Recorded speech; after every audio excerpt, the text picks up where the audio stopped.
बाप हिला मत, मन तो पूरा डूल गई बा। एगो काम करो हो साली, खोला हम लगा दी। ए दादा ए छिया कथी जीजाजी? वीर होली बा, लगवाइबू ना?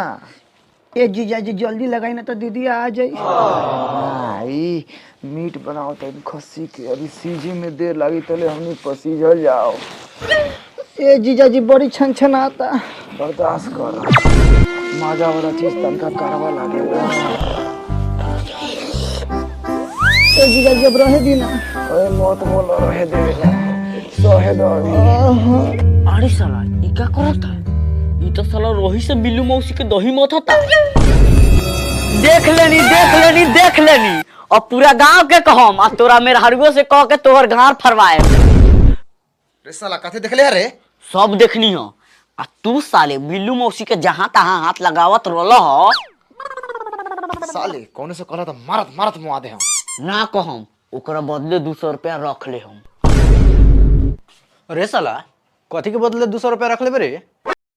हेलो फ्रेंड, कैसन बानी? उम्मीद करतनी अच्छा होके स्वस्थ होके मस्त होके और अपने अपने काम में व्यस्त होके। तो जुड़ गए फिर से एक नए कॉमेडी वीडियो लेकर होली गए। सो वीडियो बहुत मस्त और मज़ेदार बा। वीडियो शुरू से अंत तक देखें। मनी मेरा भैया का वीडियो हो तब वीडियो शुरू से अंत तक देखें। आप लोग से छोटा सा ये रिक्वेस्ट बा। तब वीडियो स्टार्ट करते नहीं आज के बिना फ्लाइन रखने किए बिना।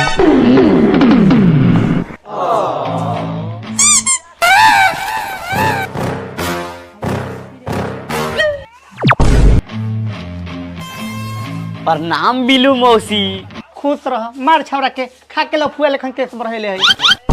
रे मौसी केस से भेस ठीक लागल है। इहे केस देख के कौगो छौड़ी त इनारे में कूद गेल।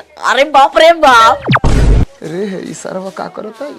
इतना मुश्किल से मौका मिला लागत है, मौका हाथ से गवा दी। ए नानू एने आओ। आई 200 रुपया ले, 100 रुपया के जाके मुर्गे का मीट ले लिया, 100 रुपया खा जी जा। जाता नहीं जल्दी ले लेके आए। अरे जल्दी नहीं खेले आवे के तई का लेटे से ले आई है, गाड़ी घोड़ा चलल है रास्ता में।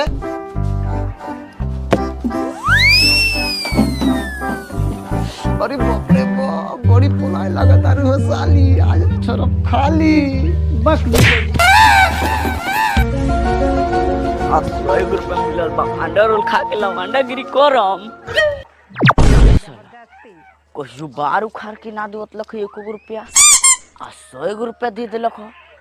लागत जरूर दाल में कुछ काला बा। अरे बाप रे बाप, हिला मत, मन तो पूरा डूल गई बा। एगो काम करो हो साली, खोला हम लगा दी। ए दादा ए छिया कथी जीजाजी? वीर होली बा, लगवाइबू ना? ए जीजाजी जल्दी लगाई ना तो दीदी आ जाई। भाई मीट बनाओ तो खस्सी के, अभी सीजे में देर लगी तले हमनी पसीजल जाओ।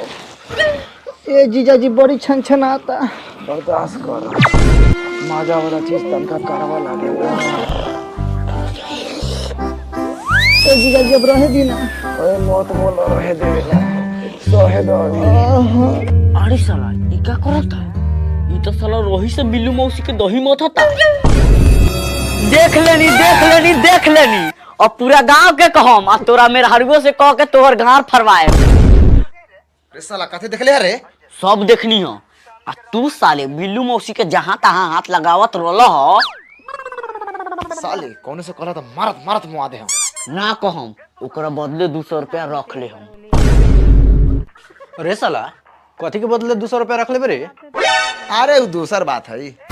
साले कौन बात बता दे तो 200 रुपया अच्छी ले। पता नहीं साले तू अंडा रोल खा लो। जा हो सारू भाई, मुंह माने ना गार थामे ना। कहाँ बारू हो साली, आई ना छोड़ खाली, अब बाहर निकलू रंग डाली। मौसा रंग डलबा डाला केंगे देवता निकाली, ओकरा बाद तोहर गान हो जाई काली आ भगवा हाली हाली, तब हमनी का बजाए ताली। हाय बाप रे दादा, ई तो जीजाजी हथिन। गोर लागत नहीं ए जीजाजी। खुश रह साली, खुश रह। आई जीजाजी आई, चली रहुआ के मलपुआ खियावत। चलो मलपुआ खियावा, मुंह चपचपावा। मार मुधई के आज ले रहुआ भरुआ पन्ना गे। जिया सारू भाई मौसा कहाँ रे? मौसा भाग गेलौ का? माने तोरा लागत हवा कि लक्षित मौसा बिना खैले भाग जतवा? गेलवा घर में मलपुआ खाए। घर में?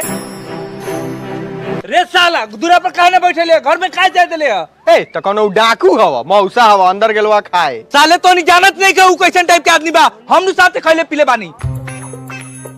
हईली काटिए जीजाजी रउआ अपना भोथार दांत से। जे मजा तोरा में बाटे साली ऊ मजा मलपुआ में नहीं के। का हो सारू भाई? दी मजा सारा दांत के चियारा निकल जाए। ए महाराज काहे से बोलत नहीं जी? मलपुआ तो खाइते नहीं। मलपुआ खातर एगो तो झाट लेकर रंग बिरंग के टेर में केस पहन के चलल बड़ सरुआ ना। आई बैठे के कोनो तरीका? चली दूरा पर बैठी। ये काहे बाहर जास रे चढ़वा? काहे बाहर जास? अब तो ठीक बा, गोदिया में बैठ के झुलवा झूला बोत रहो। हां त कोनो लाज बा? जीजाजी हथिन हईली रउआ खाई जीजाजी।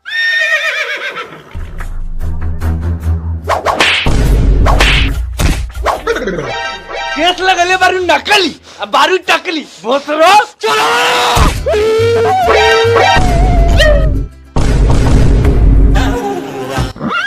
मौसा मलपुआ पर से हाथ हटा ला, न तो हमार हाथ तोरा गाल पे पड़ जाई। साले अभी सातों खोल में पेट भरल बाहर ना।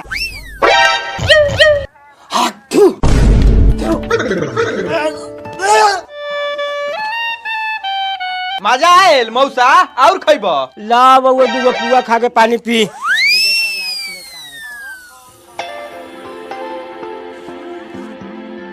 हाँ मलपुआ। हंसता मरल जाओ का? ना छोड़ दही, मौसा बा मौसी खिसिया जाई।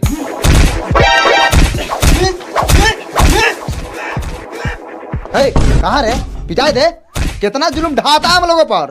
माई कोख में कोख में।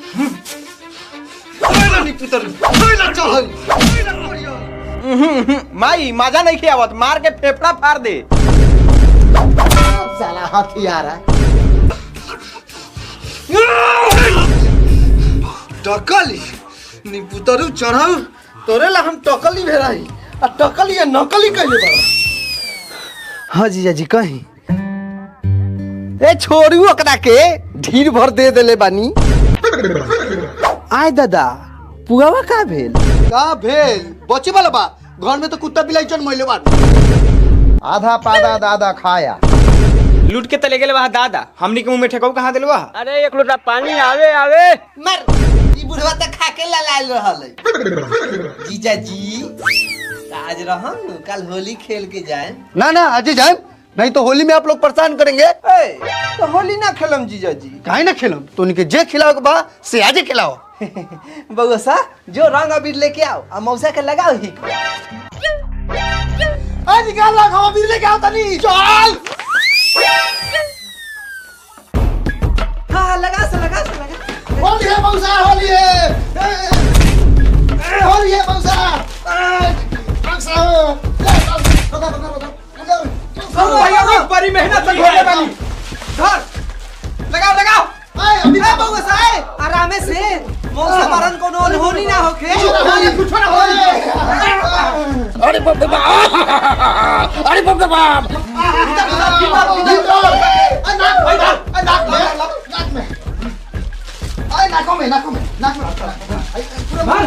तुमको सांसों आवे की चाहिए। तुमको सांस आवे की चाहिए। छोड़ दे। हाँ हो गेल भाई शारदापुर गेल। मौसा प्रणाम उठा। ए बुरबा कबीर चढ़ा के गोर लाग। अच्छा वीर प्रणाम मौसा उठा। आशीर्वाद दहू। मौसा मौसा सुतंदा ना है उठा। जीजाजी